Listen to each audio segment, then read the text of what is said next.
The Shin Shin मेंग, आस्था मन पर छंद।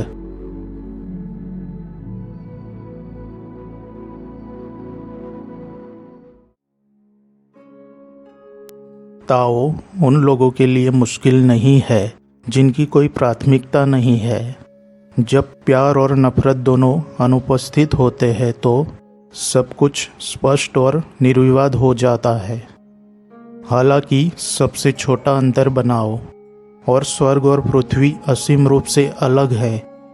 यदि आप सत्य को देखना चाहते हैं तो किसी भी चीज के लिए या उसके खिलाफ कोई राय नहीं रखें। यह तय करने के लिए कि आपको क्या नापसंद है के खिलाफ मन की बीमारी है। जब चीजों का गहरा अर्थ समझ में नहीं आता है तो मन की आवश्यक शांति बिना किसी लाभ के परेशान होती है। ताओ विशाल अंतरिक्ष की तरह परिपूर्ण है, जहाँ कुछ भी नहीं है और कुछ भी अतिरिक्त नहीं है। दरअसल यह स्वीकार करने या अस्वीकार करने के हमारे चयन के कारण है कि हम चीज़ों की वास्तविक प्रकृति को नहीं देखते हैं, न तो बाहरी चीज़ों के उलझाव में, न ही शून्यता की आंतरिक भावनाओं में। चीज़ों की एकता में निर्मल रहे और ऐसे गलत विचार अपने आप गायब हो जाएंगे। जब आप सक्रियता प्राप्त करने के लिए गतिविधि को रोकने की कोशिश करते हैं तो आपका बहुत प्रयास आपको गतिविधि से भर देता है। जब तक आप एक अति या दूसरे में बने रहेंगे तब तक आपको कभी भी पता नहीं चलेगा। जो लोग एकलताओं में नहीं रहते हैं वे गतिविधि और निष्क्रियता, जोर और इनकार दोनों में विफल होते हैं। चीज़ों की वास्तविकता को नकारना उनकी वास्तविकता को याद करना है। चीज़ों की शून्यता को मुखर करना उनकी वास्तविकता को याद करना है। जितना अधिक आप इसके बारे में बात करते हैं और सोचते हैं उतना ही भटकते हुए आप सच्चाई से भटक जाते हैं। बात करना और सोचना बंद करें और ऐसा कुछ भी नहीं है जिसे आप नहीं जान पाएंगे। रूट पर लौटने के लिए अर्थ ढूंढना है, लेकिन दिखावे को बढ़ाने के लिए स्रोत को याद करना है। आंतरिक ज्ञान के क्षण में उपस्थिति और शून्यता से परे है। खाली दुनिया में होने वाले परिवर्तन हम केवल अपनी अज्ञानता के कारण वास्तविक कहते हैं। सत्य की खोज मत करो, केवल मतों को संजोना। द्वंद्वात्मक स्थिति में न रहे, इस तरह के ध्यान से बचे। अगर इस और भी सही और गलत का एक निशान है, मन भ्रम में खो जाएगा। यद्यपि सभी द्वंद्व एक से आते हैं फिर भी इसमें संलग्न नहीं होते। जब मन ताओ में मौजूद होता है तो दुनिया में कुछ भी नहीं हो सकता है, और जब कोई चीज नहीं बच सकती है तो पुराने तरीके से मौजूद है। जब कोई भेदभावपूर्ण विचार नहीं उठता है तो पुराना दिमाग मौजूद रहता है। जब विचार वस्तु लुप्त हो जाते हैं तो विचार विषय लुप्त हो जाता है। जैसे ही मन गायब हो जाता है वस्तु गायब हो जाती है। विषय अर्थात मन के कारण वस्तुएं है, मन अर्थात विषय चीजों अर्थात वस्तु के कारण ऐसा है। इन दोनों की सापेक्षता और बुनियादी वास्तविकता को समझे। शून्यता की एकता। इस शून्यता में दोनों अविभाज्य है और प्रत्येक अपने आप में संपूर्ण विश्व है। यदि आप गलत और सही के बीच भेदभाव नहीं करते हैं तो आपको पूर्वाग्रह और राय का मोह नहीं होगा। ताओ में रहने के लिए न तो आसान है और न ही मुश्किल, लेकिन सीमित विचारों वाले लोग भयभीत और अकाट्य है। वे जितनी तेजी से चलते हैं उतना ही धीमी गति से चलते हैं, और चिपटना अर्थात लगाव सीमित नहीं हो सकता है। यहाँ तक कि प्रबुद्धता के विचार से जुड़े होने के लिए भटक जाना है।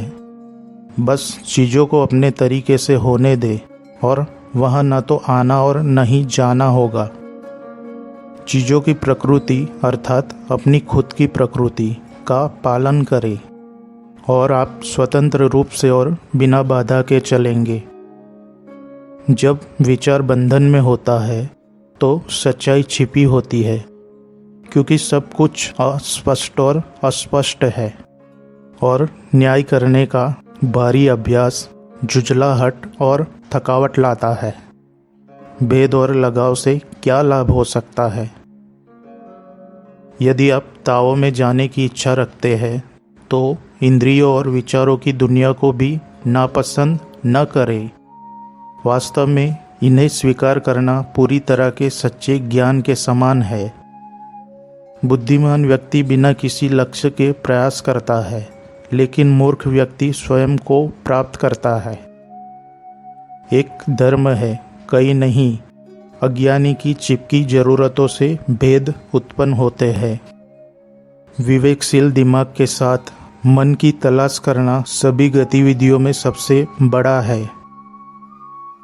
आराम और अशांति भ्रम से उत्पन्न होती है। आत्मज्ञान के साथ कोई पसंद और नापसंद नहीं है।